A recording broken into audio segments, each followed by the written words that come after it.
to our University President, Dr. Marilyn D. Cardoso, to our Vice President for Academic Affairs, Dr. Felisa E. Gumba, to the Vice President for Student Affairs and Services, Engineer Maria Lourdes P. Amante, to our Campus Director, Dr. Ricardo T. Severo Jr., and to my co-faculty, and most especially to our dear students in SSU Mercedes Campus, good afternoon. Okay, so my task today is to discuss flexible learning. So I believe that this activity is for you, our dear students in Mercedes Campus, to know what is flexible learning, for you to become clarified how you will learn in this type of learning. Okay, so are you familiar with the flexible learning? Bakit nga ba natin ini-implement si flexible learning? May idea ba kayo? Alright, so as we all know, due to COVID-19 pandemic, nagkaroon tayo ng education crisis. In other words, this pandemic became a threat to education. That is why, in this case, the Commission on Higher Education find ways to continue and maintain quality education in tertiary levels. Not only CHED, but also the DepEd. In-implement din nila yung flexible learning. Di ba before may mga students and even parents na nagsasuggest na dapat ihinto lang daw muna yung pagkakandak ng classes. But as we all know, that is very impractical.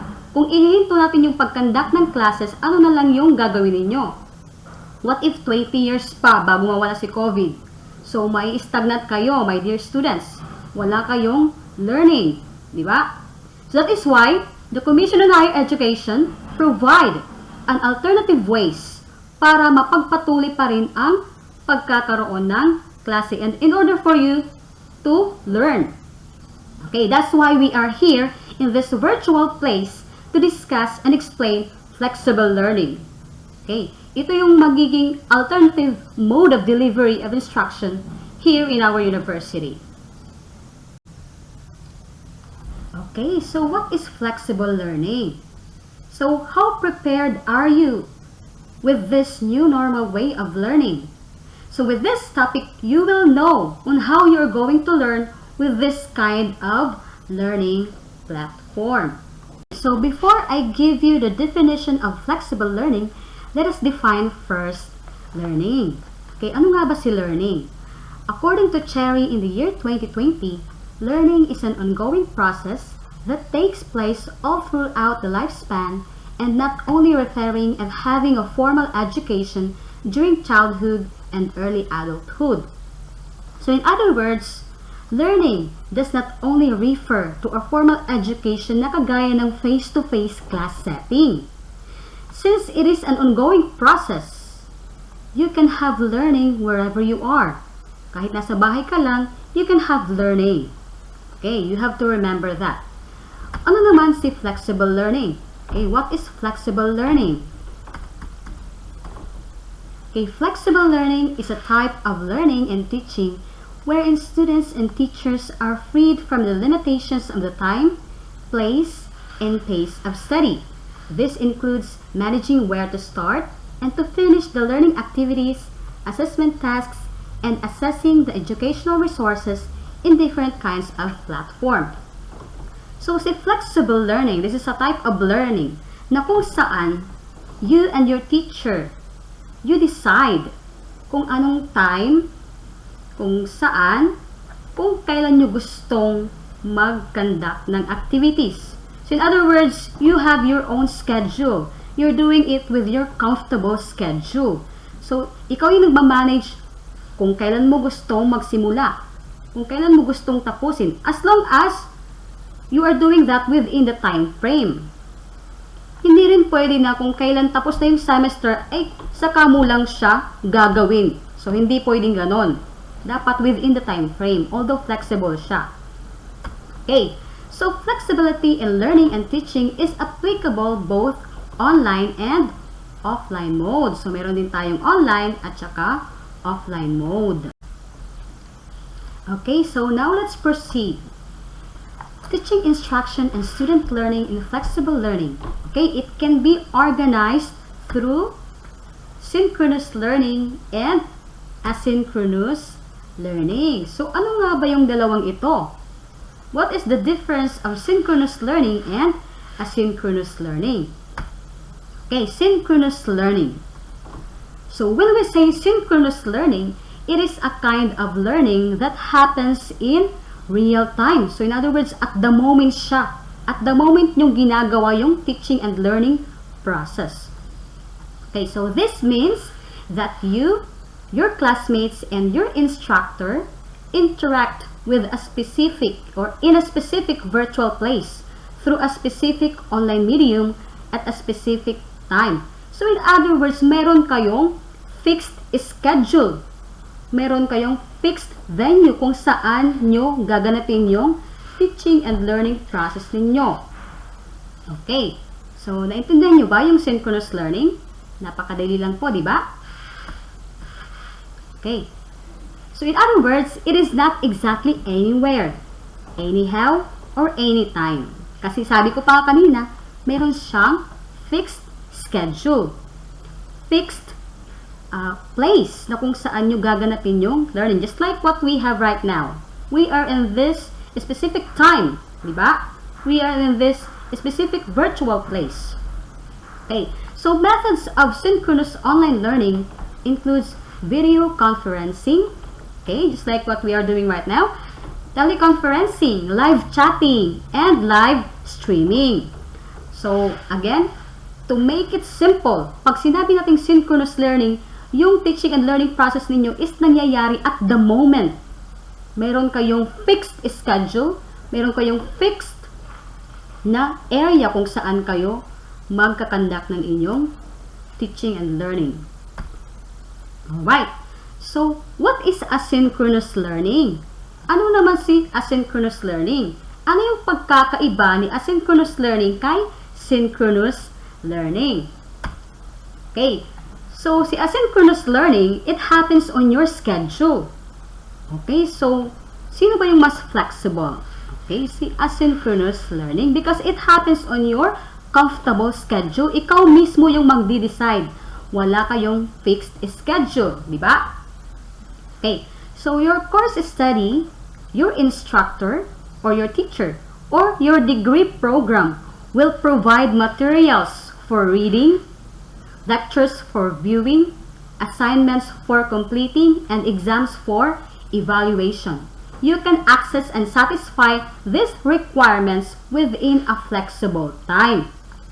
So, dito, sa offline mode na asynchronous learning, pwede kayong bigyan ng inyong mga teachers or instructors ng mga reading materials. Just like modules, di ba? At saka, you're going to do that within your comfortable schedules. So, within the flexible time frame. Hindi rin pwede na kung kailan tapos na yung semester or yung school year ay saka pa lang kayo magsasubmit. Hindi ganon. You're going to do that within the flexible time frame. Diba?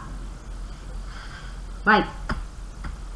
So, methods of asynchronous online learning. Okay, meron naman tayong online learning sa asynchronous online learning, which includes self-guided lesson modules, streaming video content, virtual libraries, posted lecture notes, and exchanges across discussion boards or social media platforms. So, meron din tayong online na asynchronous learning na kung saan ikaw magde-decide kung kailan mo gustong panoorin yung mga videos na ipinost ng teacher mo related to your lesson or kung kailan mo gustong bisitahin yung mga electronic books in your virtual libraries. So, ikaw yung magde-decide based on your comfortable schedule when and where you're going to do your tasks, as long as you're doing that within the flexible time frame. Okay? Next, what are the modes of flexible learning? Okay, actually we have lots of modes of flexible learning. We have the face-to-face, yes. We have the websites with interactive contents or chat rooms and discussion boards. We have the CD rooms. Yes. We have the VHS or broadcast video. We also have teleconferencing or video conferencing. We have the tape-assisted reading or audio tapes. And of course, yung pinaka ginagamit talaga natin is yung module. Okay. So, among all these modes of learning, Samar State University, hindi muna namin i-adapt yung face-to-face. Wala munang face-to-face because of COVID-19. Lalo na ngayon, meron na naman tayong bagong variant ng COVID-19. So, wala munang face-to-face. So, it doesn't necessarily mean hindi siya kasali sa flexible learning. Actually, kasali si face-to-face, kaya lang, hindi lang muna ngayon kasi may COVID. Okay. Next, classification of learning methods for different participants. Okay, so we have individual, groups, and communities. So, ano nga ba yung madidevelop na learning behavior ng isang individual learner? Of course, self-regulated learning based on video on demand, live streaming, disciplinary tools and terminal devices such as AI or artificial intelligence, VR or virtual reality, and AR or augmented reality. So in here, as an individual learner, you will learn to regulate your own learning. Ikaw mismo yung magre-regulate ng learning mo with the help of those devices, with the help of those learning resources. Ikaw mismo yung mag-i-explore sa sarili mo para matuto ka. Dito, natututo kang maging responsible for your own learning. Diba?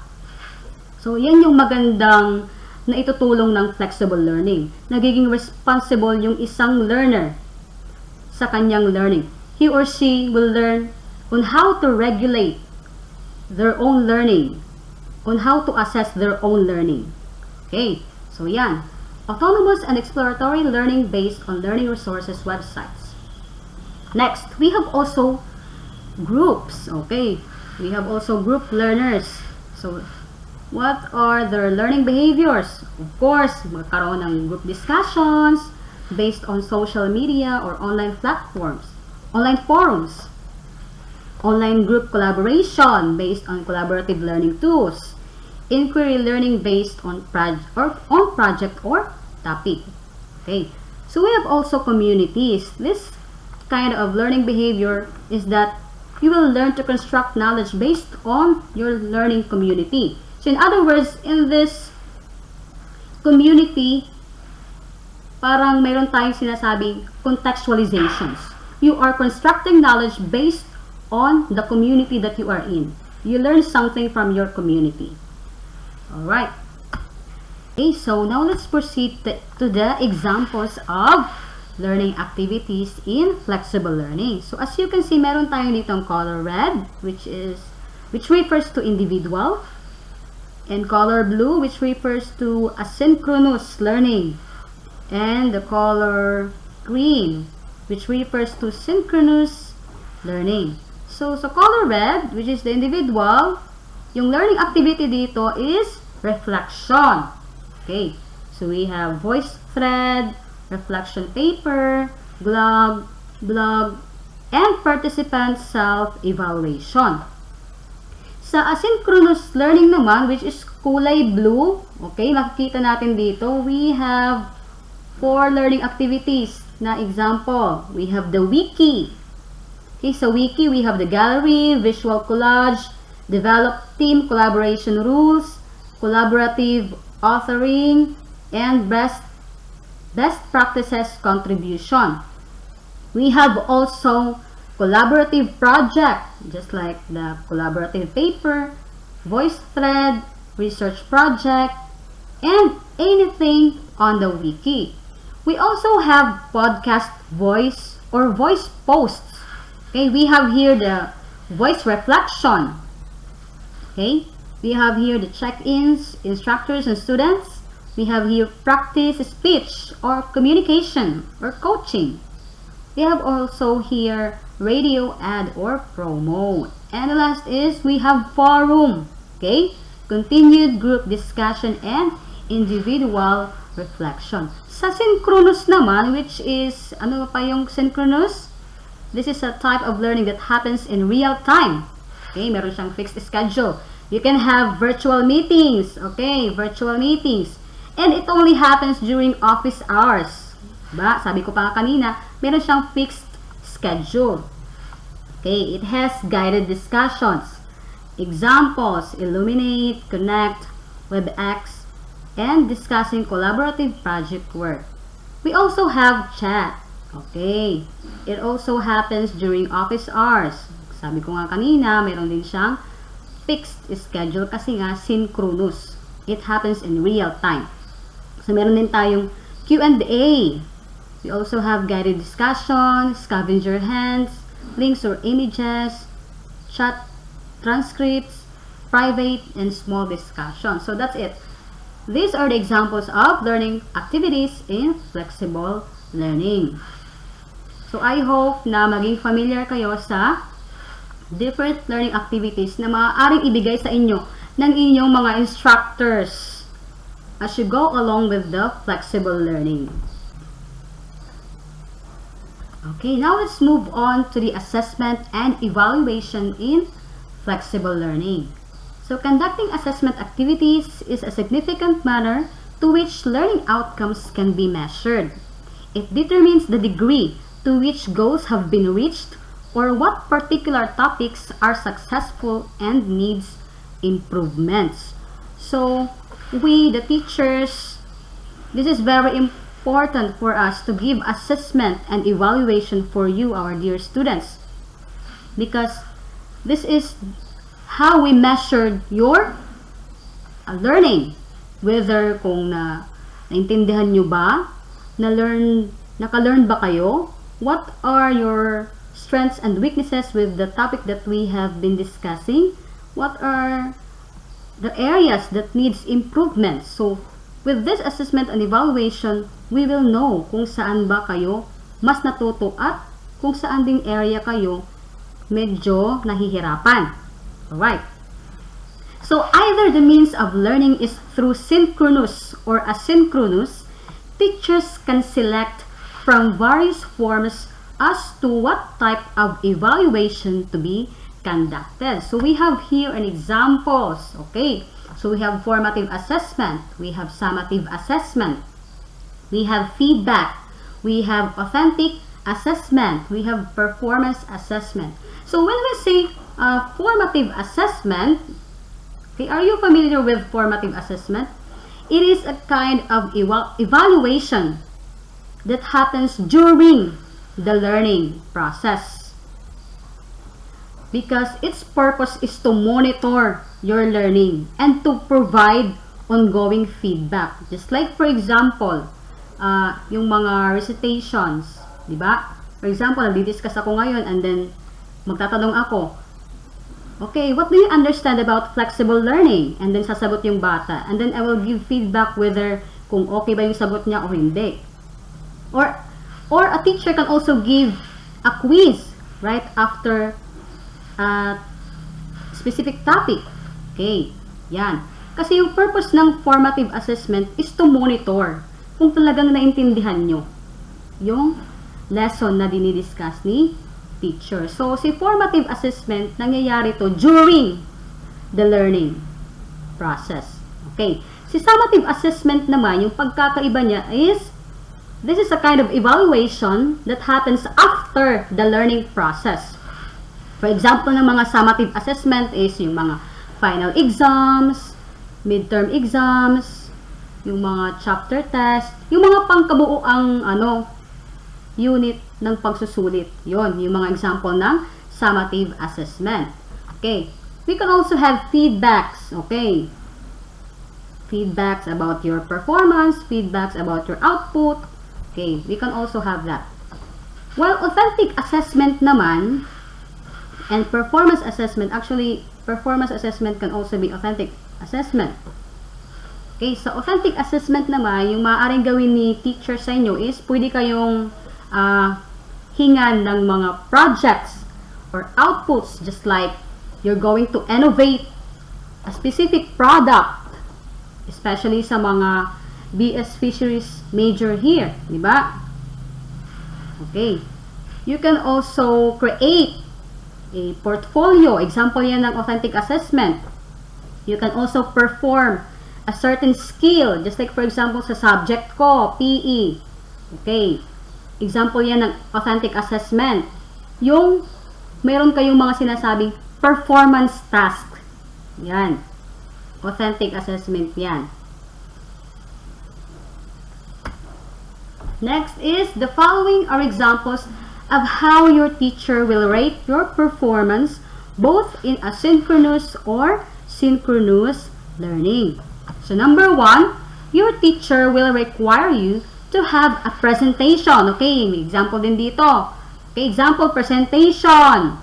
Okay, or you're going to submit research papers or case study or team projects, peer assessment, brainstorming, debate or discussion, academic games, or electronic portfolio. So, these are the examples of authentic assessment. So, kahit na malayo kayo, we can still provide authentic learning. We can still provide experiential learning. So, hindi lang more on, pag-a-answer ng module yung gagawin ninyo. You're going to do learning by doing activities para mahasa kayo, para mas maging meaningful and relevant yung learning ninyo, my dear students. Okay, number 2, your teacher can also conduct a computer-based test. Okay, we have here the online test, adaptive test, and human-managed assessment or paper-based test. Dito naman papasok si formative assessment or si summative assessment. Okay, example number 1, formative assessment with automated feedback and web application tools. Example, we have here the Quizlet. Are you familiar with Quizlet? How about the Google Forms? Yan, example yan na pwedeng gamitin while we are having a formative assessment. Edmodo, Kahoot, and Moodle. Okay, maganda siyang gamitin, itong mga tools na ito ay maganda siyang gamitin for formative assessment because it has an automated feedback na kung saan malalaman mo kaagad kung ano yung score mo. Just like for example, out of 10 na quiz, ibibigay kaagad sa iyo yung score mo. Malalaman mo kung saan ka nagkamali o kung anong question ang hindi mo talaga nasagutan ng mabuti. Okay. Example number 2, we have here assessment that can record explanation, feedback. Okay, we have here the Flipgrid. Are you familiar with Flipgrid? We have also here Screencastify and explain everything. So ito namang mga tools na ito ay pwede itong magamit sa performance assessment at saka sa authentic assessment. Okay, so I hope na matutunan niyo ang lahat ng ito. Next is application of learning analytics approaches, which will collect the students' learning traces within the learning system. This is to provide real-time assessments like reports or dashboards. Example application that can track student progress using Google, Moodle, and Book Creator. Okay, so dito makikita yung mga ginawa ninyong mga activities. Okay. Everything that you have submitted, dito makikita. Okay. So, if you have questions, you may raise it on the comment section below. Okay. Okay, so to sum up my topic, again, kapag sinabi nating flexible learning, it is a type of learning in which you and your teacher are free from limitations of time, place, and pace of study. So, kayo yung magde-decide where you're going to start and finish all your learning activities. So, flexible learning is also applicable for both online and offline mode. It can also be organized through synchronous and asynchronous learning. Kapag sinabi natin synchronous learning, ano pa yon? It is a kind of learning that happens in real time, while the asynchronous learning it is a type of learning that happens on your comfortable schedule. So, yun yung pagkakaiba nila. So, we have here modes of flexible learning. Diba? Diniscuss ko kanina, we have the face-to-face, we have the websites with interactive contents or chat rooms, we have the CD rooms, we have the broadcast video, we have the video conferencing, we have the taped assisted reading, and most useful sa ngayon is the module. Okay, isang print resources. Okay, we have also discussed the classification of learning methods for different participants. We have the individual, we have the groups, we have the community. Sa individual, they learn to regulate their own learning. And for groups, they will have a group discussion or online forums. Sa community naman, there will be a collaborative construction of knowledge based on the learning community. We also discussed the learning activities. Okay. Alala nyo pa ba? We have the reflection, which is intended for individuals. We have the virtual meetings and chats. Okay. Which refers to synchronous type of learning. We have the wiki, collaborative project, podcast, voice post, and forum, which refers to asynchronous learning. Okay, we also tackle the different types of assessment and evaluation in flexible learning. We have the formative assessment, which is a kind of evaluation that happens during your learning process. While the summative assessment, it is a type of evaluation that happens after your learning process. We have also here the feedback, the authentic assessment, and the performance assessment. Diniscuss natin yan kanina. Okay.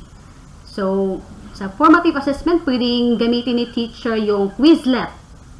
Okay. Or pwedeng gumamit si teacher ng Google Forms, Edmodo, Kahoot, and Moodle, etc. So, I hope maging oriented kayo sa mga educational tools na ito kasi this might be used by your instructors. Okay, we also have Flipgrid, Screencastify, and Explain Everything, which can be used for authentic assessment or performance assessment.